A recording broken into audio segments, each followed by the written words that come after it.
vamos a seguir todavía en cardio y en cardio vamos a ver las cardiopatías isquémicas, que es un grupo de enfermedades que tienen una similitud de patología y una similitud de mecanismo de lesión y hace referencia a una disminución del aporte en la perfusión y por lo tanto del nutriente, por ende el daño al miocardio como tal. ¿Ya? Bueno, básicamente la cardiopatía isquémica hace referencia, ¿no?, a un grupo de enfermedades que afectan al miocardio y es por un desequilibrio entre los aportes de nutrientes a la célula miocárdica, ¿no? De tal manera que la isquemia es menos tolerada en relación a la hipoxia, ¿no? No se olviden que la sangre no solo va oxígeno, sino también van nutrientes y dentro de ellos, si no llega ni sangre, pero si no llega ni nutrientes ni oxígeno, la lesión va a ser mucho más grave, ¿no? El 90% de las isquemias es producida por obstrucción del flujo y esta obstrucción en la mayoría de los casos es producida por una placa de ateroma accidentada, una placa de ateroma que se rompió y posteriormente embolizó y obstruyó cualquier vaso cerca del corazón. ¿Ya? Bueno, la cardiopatía isquémica va a dar 3 o 4 manifestaciones diferentes que son una, que es la más grave, la más letal y la más peligrosa, el infarto agudo del miocardio, ¿no?, que es la isquemia con necrosis de lo que son los sarcómeros. La angina de pecho, que no es nada más y nada menos que un dolor de pecho de forma súbita que se localiza en tórax anterior, que se puede irradiar al brazo y al lado brazo izquierdo y cuello, que no está el tiempo suficiente para causar una necrosis y daño celular irreversible. También puede estar una cardiopatía isquémica crónica, que posterior a haber sufrido un infarto el paciente, el corazón da signos de quererse recuperar y por lo tanto queda cicatrizado. Y obviamente la muerte súbita, que como su nombre lo dice, el corazón se detiene y el paciente muere. No se sabe la causa de por qué se detiene, pero deja de funcionar. Puede ser el paciente joven, el paciente de mediana edad, o pacientes añosos, y el paciente fallece directamente. ¿Ya? Recordar que si bien la causa de una cardiopatía isquémica en la mayoría de los casos es por una obstrucción de una placa de ateroma de una de las coronarias o varios de sus segmentos de las coronarias, esta puede deberse a otras causas, dentro de ellas un proceso inflamatorio de los vasos miocárdicos, una hipertrofia del miocardio o las arritmias. Una inflamación de los vasos miocárdicos, hay unas enfermedades sistémicas que se llaman vasculitis, y las vasculitis no son nada más y nada menos que la inflamación de los vasos. Y no es solo del corazón, sino que vasos generalizados de mediano, pequeño, mediano y gran calibre.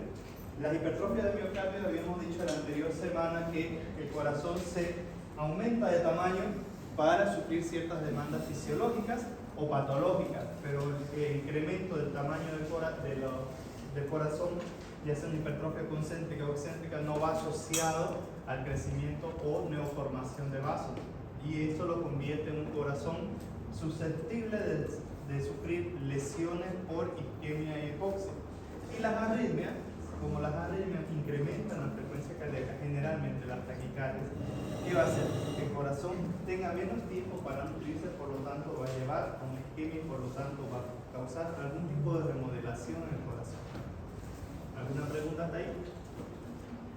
Bien. Epidemiológicamente es una de las principales causas de muerte, ¿ya? Representando un 13% de todos los fallecimientos globales, y esto representaría 7.5 millones. Estadísticas de Estados Unidos, sí, según el libro, porque no hay de aquí de Bolivia como tal. Y desde la década de los 60, actualmente el pronóstico ha mejorado bastante. ¿Qué quiere decir? Antes, el paciente que estaba infartado o tenía clínica de infarto, pues terminaba falleciendo.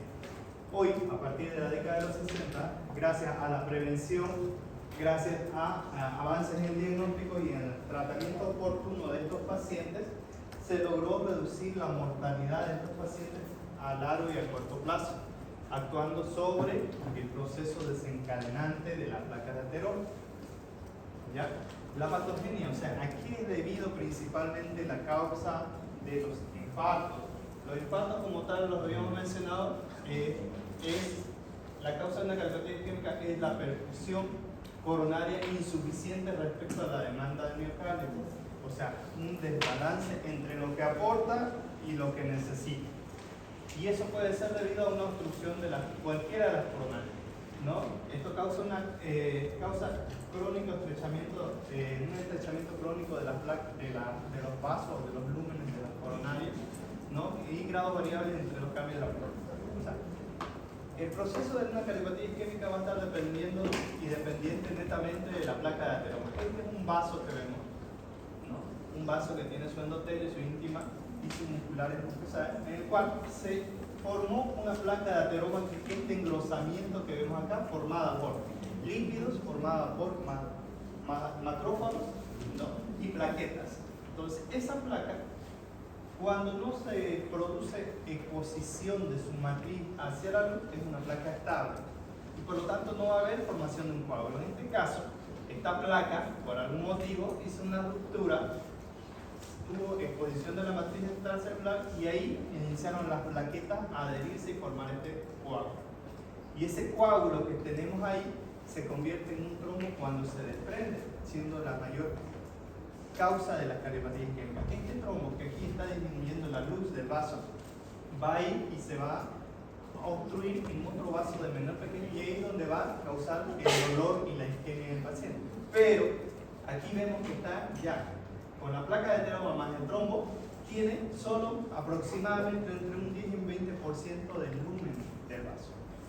Cuando ya hay una disminución de un 10% de la irrigación, de la perfusión de un vaso coronario, empiezan a haber las manifestaciones cardíacas, como son dolor asociado a náuseas, vómitos o sensación de muerte. Oclusión vascular crónica. Estos procesos de la cardiopatía isquémica pueden ser agudos y pueden ser crónicos, ¿no? Agudos en el sentido de que una placa se accidentó y fue y ocluyó.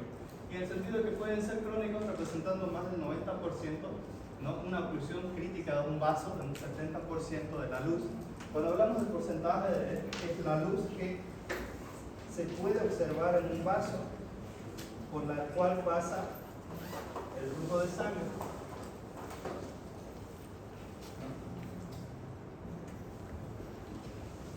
Si este fuese un vaso, ¿no? Y hasta ahí tuviese la placa, eso representaría un 70% de la luz del vaso. Y por donde estarían pasando el flujo de sangre.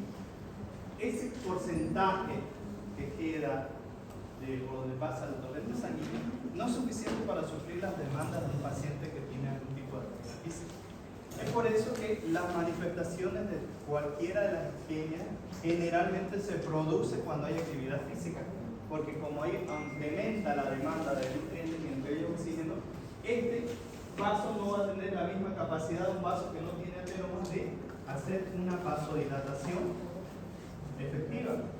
Por lo tanto, no va a haber aporte al tejido circundante, que sería la parte del miocardio. Y ahí es donde empieza a haber la lesión o muerte de los sarcómeros con posterior repercusión sobre el paciente. ¿Ya? Las manifestaciones clínicas ocurren cuando las demandas metabólicas incrementan. ¿Ya? Si la oclusión es del 90%, origina un flujo coronario inadecuado. ¿No? Si con 70% ya tenemos una manifestación clínica por oclusión, imagínense cuando tiene solo un 10% de luz que le son por donde está pasando sangre o flujo sanguíneo. Las manifestaciones clínicas van a depender del tiempo de instauración de la oclusión, van a depender del grado de obstrucción en el vaso para ver las diferentes manifestaciones en un paciente. Si esta oclusión se hizo a lo largo de 20 años, los cambios van a ser mínimos en el proceso de cuando él tenga una actividad física e incrementa la metabólica. Pero si esta oclusión se formó a raíz de que se despegó un trombo de aquí, vino, se instauró y causó que se ocluya más del 80%, eso va a dar una repercusión clínica y hemodinámica significativa en menor tiempo y obviamente va a tener mayor repercusión sobre las células miocárdiicas. Hemos hablado de las placas de ateroma. Las placas de ateroma no son nada más que acumulación de células grasas o de los adipocitos dentro de las paredes de los vasos, sobre todo las arterias. ¿no? Si ven, consideramos que esto de aquí fuese el endotelio y aquí los vasos sanguíneos, a través de la LDH, que es la transportadora de colesterol, que por algún motivo hace que en las paredes de los vasos arteriales se acumulen los líquidos, el tejido graso, y este acarrea que los glóbulos blancos vayan hacia e intenten englobarlo, ¿no? Y esa acumulación excesiva sin cambios en el estilo de vida del paciente va a hacer que esto vaya aumentando. Y esas placas inicialmente, el cuerpo es tan sabio que lo que hace es bordearla con una capa fibrosa para evitar que estas se accidenten, pero en ciertos casos, cuando esto sigue incrementando, llegan a haber exposición de la matriz y se adhieren los coágulos, se adhieren inicialmente las plaquetas para formar coágulos y eso se convierte en trombos. Eso como lo vemos nosotros fisiológicamente o en un estudio para determinar el riesgo cardiológico que tiene el paciente. Aquí vemos dos estudios diferentes. Esta es una tomografía cardíaca en la cual trata de ver una de las coronarias, que si ven es esto blanquito que va, que la luz y el lumen tendría que ser así. Lo ven uniforme, pero ven aquí cómo se accidenta y cómo disminuye el calibre del vaso. Eso es una placa de ateroma. Y eso es lo que causa la isquemia coronal, la isquemia del miocardio. Si lo vemos acá, que este es un estudio estático y este es un estudio dinámico, que son las coronariografías o la cinecoronariografía, lo mismo que hacen cuando hacen un cateterismo cardíaco. Vamos a ver un vaso en el cual el flujo sanguíneo, que es lo más oscuro, disminuye su luz. Posterior a intervención quirúrgica o intervención con stent, que son lo que se colocan en los vasos, vemos cómo cambia el flujo. Y es debido a esta intervención, tanto quirúrgica como medicamentosa, que los pacientes han mejorado su calidad de vida y han mejorado su supervivencia a largo plazo. Como hemos hablado que toda la cardiopatía isquémica es debida a una placa de ateroma, esta placa de ateroma, que es la formación de células grasas bajo la capa muscular de la arteria, va a tener cambios significativos para que puedan llegar a tener un proceso oclusivo, ¿no? Dentro de los cambios dependerán del grado de afectación de los vasos, resultando los síndromes coronarios agudos, ¿ya? Estos cambios comienzan por la conversión aguda e impredecible de una placa aterosclerótica estable en una aterotrombótica inestable, potencialmente mortal. Inicialmente, cuando se formó la placa, se dice que una placa de ateroma tarda toda una vida generalmente en producirse, en llegar a un tamaño considerable. En algunas literaturas dice que la placa de ateroma se forma desde el momento que nacemos, cuando tenemos predisposiciones y una inalterada función en lo que es la matriz extracelular y el endotelio. Sobre todo, este esquema de aquí lo que trata de esquematizar es que tenemos endotelio, en el cual hubo una infiltración de células grasas